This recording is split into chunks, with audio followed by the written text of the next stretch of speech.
Un siglo de batallas, la Guerra de los 100 años. La Guerra de los 100 años, un conflicto brutal y prolongado entre Inglaterra y Francia, sigue siendo un período cautivador en la historia europea. Fue una guerra que abarcó generaciones, dejando una huella imborrable en el panorama político, la cultura y la identidad de ambas naciones. Si bien el nombre sugiere un siglo de guerra continua, la realidad es mucho más matizada. Fue un conflicto marcado por periodos de intensos combates intercalados con treguas y alianzas cambiantes.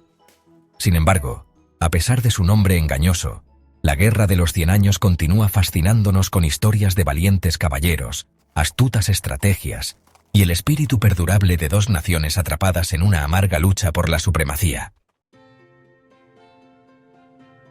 El trono vacío. Semillas del conflicto. Las raíces de este choque épico se remontan a principios del siglo XIV. En 1328, el rey francés, Carlos IV, murió sin un heredero varón. Esto creó un vacío de poder, ya que el trono francés tradicionalmente se transmitía por línea masculina. Eduardo III de Inglaterra, sobrino de Carlos IV, vio la oportunidad de reclamar su derecho. Creía tener un derecho legítimo al trono francés a través de su madre, Isabel, que era hermana de Carlos IV.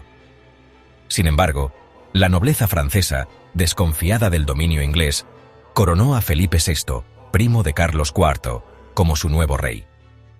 Esta decisión encendió las tensiones latentes entre Inglaterra y Francia, preparando el escenario para un conflicto prolongado y sangriento por el legítimo heredero al trono francés. La era eduardiana. Primeras victorias inglesas y la peste negra. La Guerra de los 100 años estalló en 1337, marcando el comienzo de un período de dominio inglés.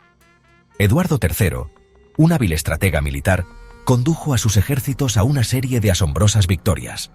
Empleó tácticas innovadoras y explotó la superioridad de los arqueros ingleses de arco largo, capaces de lanzar devastadoras andanadas de flechas sobre el enemigo. La batalla de Crécy, en 1346, demostró la eficacia de las tácticas inglesas, con la caballería francesa diezmada por la precisión mortal de los arcos largos. Esta victoria decisiva, junto con la captura del puerto estratégicamente importante de Calais en 1347, consolidó la ventaja inicial de Inglaterra en la guerra. Sin embargo, un nuevo e invisible enemigo surgió a mediados del siglo XIV, la peste negra. Esta devastadora plaga se extendió por toda Europa, dejando un rastro de muerte y desesperación a su paso. Tanto Inglaterra como Francia fueron devastadas por la enfermedad, sus poblaciones diezmadas. El impacto de la peste negra en la guerra fue profundo. Condujo a la escasez de mano de obra, la inestabilidad económica y una pausa temporal en los combates, mientras ambas partes lidiaban con las devastadoras consecuencias de la pandemia. El resurgimiento de Francia. Un cambio de fortuna. La segunda mitad del siglo XIV fue testigo de un resurgimiento de la fortuna francesa. Bajo el liderazgo de Carlos V, conocido como Carlos el Sabio, Francia comenzó a recuperarse de la peste negra y a reagruparse. Carlos V se centró en fortalecer el ejército francés, enfatizando la disciplina y la estrategia sobre la fuerza bruta. También reconoció la importancia del poder naval, invirtiendo en la construcción de una formidable flota francesa. Este cambio estratégico de enfoque dio sus frutos, ya que las fuerzas francesas comenzaron a reducir las ganancias inglesas. Recuperaron territorios perdidos anteriormente en la guerra, y para el final del reinado de Carlos V, en 1380, Francia había recuperado la ventaja en el conflicto. Azincourt y el Tratado de Troyes, el ascenso de Inglaterra. A principios del siglo XV se vio un renovado período de agresión inglesa bajo el rey Enrique V. Enrique V, un gobernante ambicioso y despiadado, tenía como objetivo conquistar Francia y reclamar el trono francés para sí mismo. En 1415, dirigió al ejército inglés a una asombrosa victoria en la batalla de Azincourt.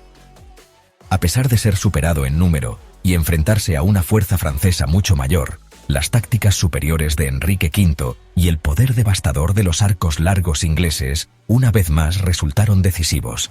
Azincourt marcó un punto de inflexión en la guerra, restaurando el dominio inglés y allanando el camino para nuevas conquistas.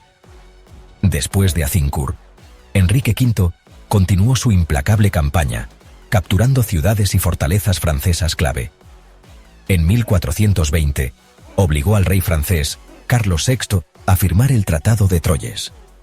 Este tratado, un golpe humillante para los franceses, reconoció a Enrique V como el heredero del trono francés y desheredó al hijo de Carlos VI, el futuro Carlos VII. El triunfo de Enrique V parecía completo, e Inglaterra estaba a punto de lograr su ambición de unir las coronas de Inglaterra y Francia. La doncella de Orleans, Juana de Arco, y el cambio de rumbo. Justo cuando toda esperanza parecía perdida para Francia, una joven campesina emergió como un faro de esperanza e inspiración. Juana de Arco, una adolescente devota y carismática, afirmó haber recibido visiones de Dios que le ordenaban expulsar a los ingleses de Francia y coronar a Carlos VII como el legítimo rey. La fe inquebrantable y las apasionadas súplicas de Juana resonaron en el pueblo francés, y rápidamente se ganó el apoyo de Carlos VII. Vestida con una armadura blanca y portando una bandera adornada con la imagen de Dios, Juana de Arco inspiró a las tropas francesas desmoralizadas y las condujo a una serie de victorias improbables. La victoria más significativa de Juana se produjo en el asedio de Orleans en 1429. Orleans, una ciudad estratégicamente vital en el río Loira, había estado bajo asedio inglés durante meses. La llegada de Juana galvanizó a los defensores franceses y repelieron con éxito a los ingleses, levantando el asedio y cambiando el rumbo de la guerra a favor de Francia.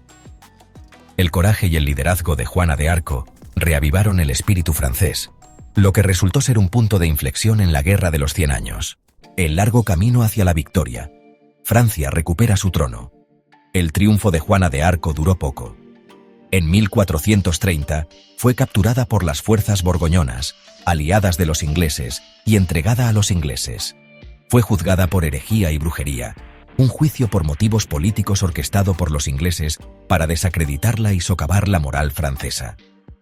Juana de Arco fue quemada en la hoguera en 1431, pero su martirio solo sirvió para encender aún más la resistencia francesa.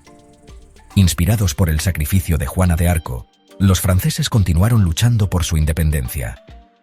Poco a poco hicieron retroceder a los ingleses, explotando nuevas tecnologías militares como la artillería de pólvora para su beneficio. Los franceses también se beneficiaron de un sentido unificado de identidad nacional que había surgido durante la guerra, alimentado por un deseo compartido de expulsar a los invasores ingleses. Finalmente, en 1453, el ejército francés capturó Burdeos, el último bastión inglés que quedaba en Francia. La Guerra de los 100 años, después de más de un siglo de sangriento conflicto, finalmente había terminado. La Guerra de los 100 años. ¿Por qué ese nombre?